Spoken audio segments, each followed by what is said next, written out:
right, number 3. Now we're going to dig into this one tonight. The value of authority depends on what? The power. Oh, go ahead. What'd you say? Hey, very good. The power behind it, right? If there's no power behind it, you don't have authority, do you? Very good. All right, number 4. When you are in a crisis, where should you look for help? What do you think? D. We should look to the greater one who dwells in our hearts, right? Very good. All right. Can we exercise authority over a person's will? This is a tough one, isn't it? B. No. We can't exercise authority over a person's will. In other words, you can't make somebody do something. Can you? Exactly. So you don't have the authority to, like, I can't make Elder Kim pray at 3 o'clock. You better pray at 3 o'clock or else I can't make you. Right? I can't make you. We're only ever to exercise authority over the spirit. You can't make your supervisor treat you better, but you can talk to that spirit that's making her treat you mean and deal with that. Because that's where the problem lies, in that spirit. So no, we don't have authority over people because we wrestle not against flesh and blood, right? It's actually B. Yeah, no, you can't make a person do something, but you can speak to that spirit. That's what we have authority over because we're not wrestling against people. Now you can make them do it. You put them in a chokehold or something, but you don't want to. You gonna do it now? Yeah, I'll do it. Exactly. You can't control their mind, but we can deal with that spirit that's working on their mind. Mm-hmm. Sit down, Erica. She said, I may be sitting down, but I'm standing up in my mind. That's something. She told you that, huh? And I bet she got after, didn't she? No. Yeah. So this is a good thing just for us to sharpen up and to kind of see what we've read and what we're reading, what's sticking. What do we need to go back over and what's sticking in our mind. So that's a good thing. So let's talk about a little bit about week 1. The prayers of Paul. We found out how important the prayer in Ephesians 1 is, and the prayer, we found out how important that is. Because to do all of this stuff and to understand authority, we have to have revelation. And so those prayers are the key to opening doors to revelation. Now, I don't know about you, but how many people have been praying those prayers since we last got together with this? I've been praying that every day, that the eyes of my understanding being in line. I put me in there. And if you put you in there, then guess what? It's going to happen for you. And then next thing you know, you put somebody else in there. You know what? My uncle needs this. Or the eyes of understanding being enlightened for Uncle Reggie. And, you pray all that. And then you're going to begin to see some changes. Because revelation, poof, the lights come on. Because you can't do much when the lights are out. You'll be stumbling around trying to find stuff, hit your foot, all that stuff. You ever get up in the middle of the night going to get something and you hit your foot real hard? Hit your big toe, oh boy. And some of you forget that you're saved when you do that. But you got to make sure that those lights come on. So, tonight, Chapter 2. What is authority? So now that we have the revelation, now that we have just that enlightenment of, who we are and what type of power we have. Remember, we have unlimited power living on the inside of us. Now that we understand that, we can move on to understand and define authority. So let's start off in Luke chapter 10, and we'll begin at verse 19. Luke chapter 10 and verse 19. So tonight, our goal is to define authority. That's what we're going to do. So Luke chapter 10, verse 19 says, "Behold, I give unto you power to tread on serpents and scorpions and over all the power of the enemy, and nothing shall by any means hurt you." Now, that's a powerful scripture. If you just read it at face value, it's powerful. Nothing by any means shall hurt me. He's given me power. And you notice that power is in here twice. I give you power, and then over all the power. There's two powers in this scripture. Now, in English, sometimes we only have one word for something. Like there's only one word for love in English. It's love. I love you. I love you too, baby. You know, there's one word in English. But in the Greek, there are several words for love. Same thing with power. There's more than one word for power.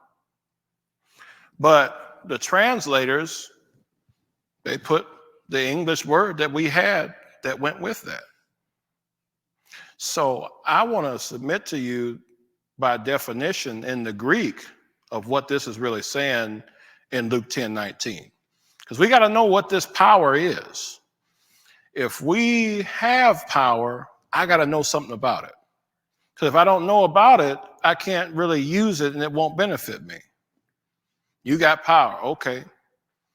That's just like saying I have keys to a car. Well, where the car at? I don't know, but I got keys to it. Anybody can find a set of keys. But do you have access to the car? So we want to make sure. So let's translate this. So when he says, "Behold, I give unto you power," let's talk about that first power. The first power in the original text is actually a Greek word, exousia. Exousia. E-X-O-U-S-I-A. Exousia. Exousia. That sounds like somebody sneezing. Exousia. No, exousia. Everybody say exousia. That's what that word was, what the original writers put there. Exousia. Now, exousia means mastery, superhuman delegated influence, jurisdiction, strength, and authority. That one word has all of that tied up into it. It means mastery, superhuman delegated influence, jurisdiction, strength, and authority.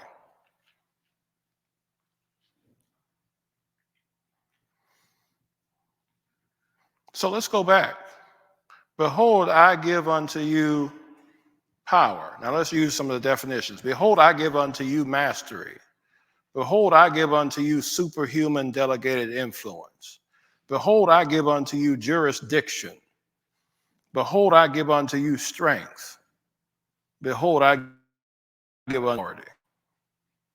Now that changes the bit. So behold, I give unto you authority to tread on serpents and scorpions and over all the power of the enemy. Now with that power, but what do you think he's talking about when he's talking about serpents and scorpions? You think he's talking about real snakes and real scorpions?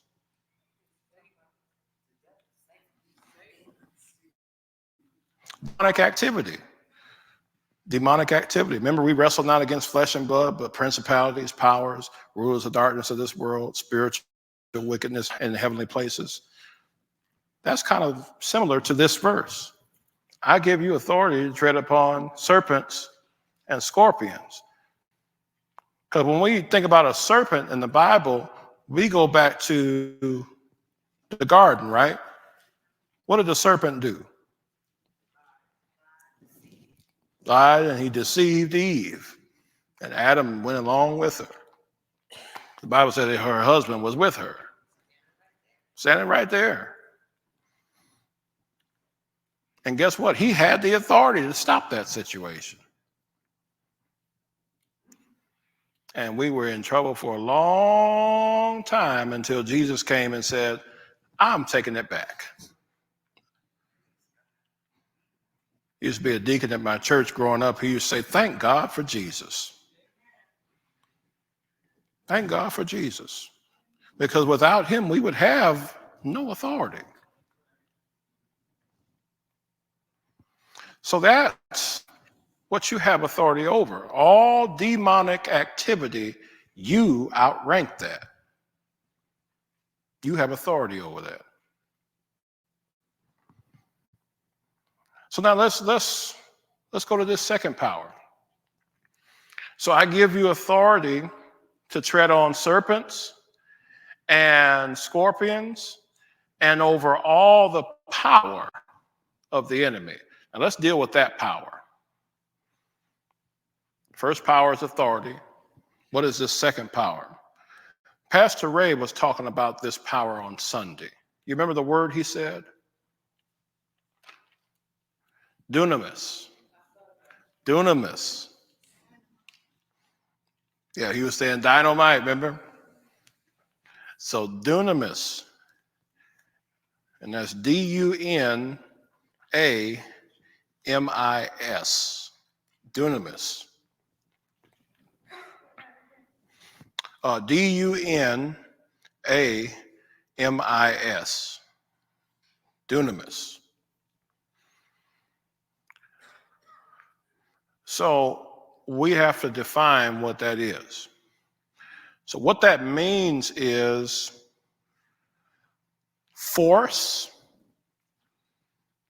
or ability. Force or ability.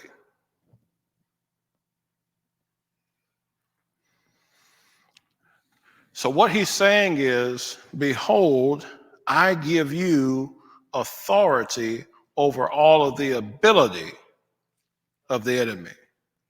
So whatever he has the ability to do, you have authority over it. Ooh-wee. We didn't change the game now, because we see so much that he's doing out in the world here. You know you have authority over that? Ooh-wee. But how does he fuel his kingdom? With ignorance. When we don't know, we just let stuff go on and say, well, maybe that's just God's will. When he gave you authority over all of his ability. It's power. It's power. So dunamis is ability. Dunamis is a powerful thing, but it's not powerful without the, more powerful than the authority. Satan will use force, but he doesn't have authority to use force on you. We give him authority, right? We let him in. We're going to see how we can stop this today, though. When you leave out of here, boy, you're going to be walking tall. You're going to have a little extra pep in your step. You might even be skipping out here. I don't know. Because you're going to know more of what you have. So when one of our questions, we had this statement that comes up in chapter 2. And it says the value of our authority rests on the power that's behind that authority. The value of our authority rests on the power that's behind that authority. Now, what do you think that means? Just kind of digest that. See what you think it means. The value of the authority that you have rests on the power that's behind it.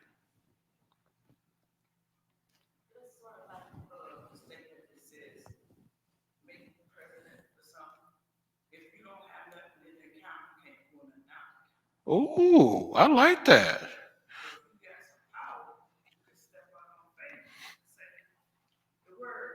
You know what you got in the bank. Oh, I like that. That's good. What you got in the bank tonight? Because some of us are withdrawing on empty because we don't know what we have.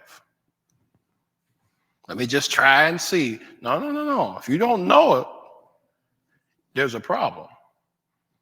Because what causes people to perish? Lack of what? Knowledge. Now, when you know what you got in the bank, you can go by Burger King and say, hey, give me the Whopper and make sure that's a king size on that. Because you know what you have. You're not going in there pouring out that jar of pennies saying, hey, let's see how much this is. No, you know what you have. So let's build on this. So I want to talk about this right here. Brought a badge with me. Now, this is not a real police badge. This is a toy badge. So I don't want y'all to think, Pastor Tuff impersonating a police officer. We on TV and you're going to get me arrested. No. This is a toy badge. So, policeman standing out in the middle of the road. You're coming in the car. He steps out in the middle of the road and he puts his hand up like this. What do? Why? It's just a man just like you. He puts his pants on one leg at a time. Is the authority in the uniform? Is the authority in the uniform? So if I just put on a police uniform and I didn't have this, do I have authority? I got to have this badge. I got to have the badge. This has authority behind it, right? So if my car still keeps coming at him, what is he going to do? What does he have the authority to do? He's got the authority to arrest you. He has the authority to use.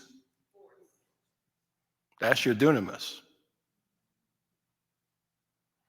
He uses force. Now he has that gun in case there's force needed. But that only comes from authority. Regular person on the street just can't come out and say, stop. They might get hit. But when somebody has this on, oh, now we're gonna slow down. We're gonna take heed because there's power behind this. If a situation goes down that I couldn't handle as a police officer, what am I gonna do? I'm gonna radio for backup, right? Backup comes. They can't handle the situation. What are they going to do? We're going to get the whole precinct out there. Precinct can't handle it. He's going to call the governor, and the governor is going to call the National Guard. National Guard can't handle it. They're going to get the feds involved. Marshals going to come out with everybody. Marshals can't handle it. What's going to happen? They're going to call up to the president. President's going to send the army in. Look at all this authority that's behind this one little badge.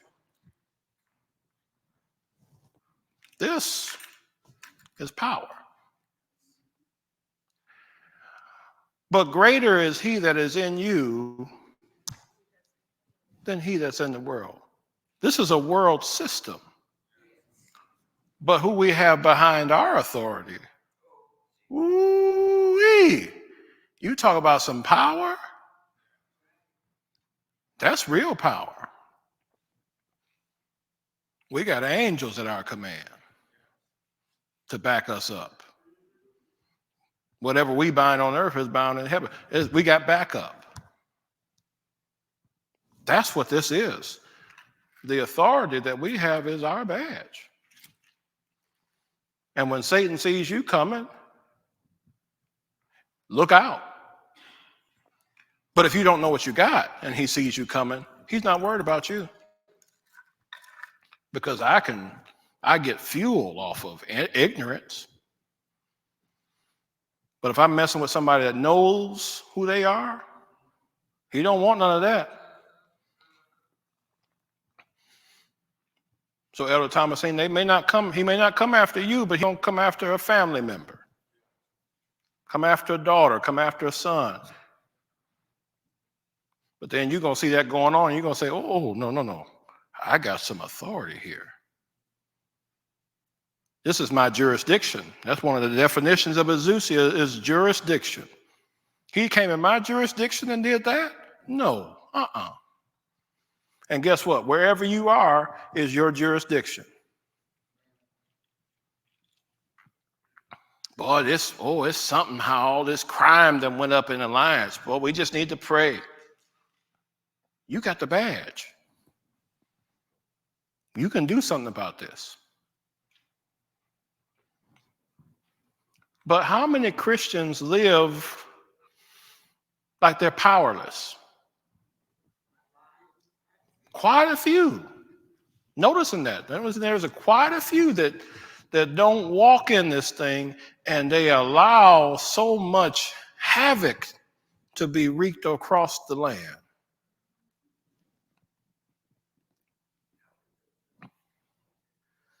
Shoot, we're taking care of that coronavirus, getting that thing on out of here.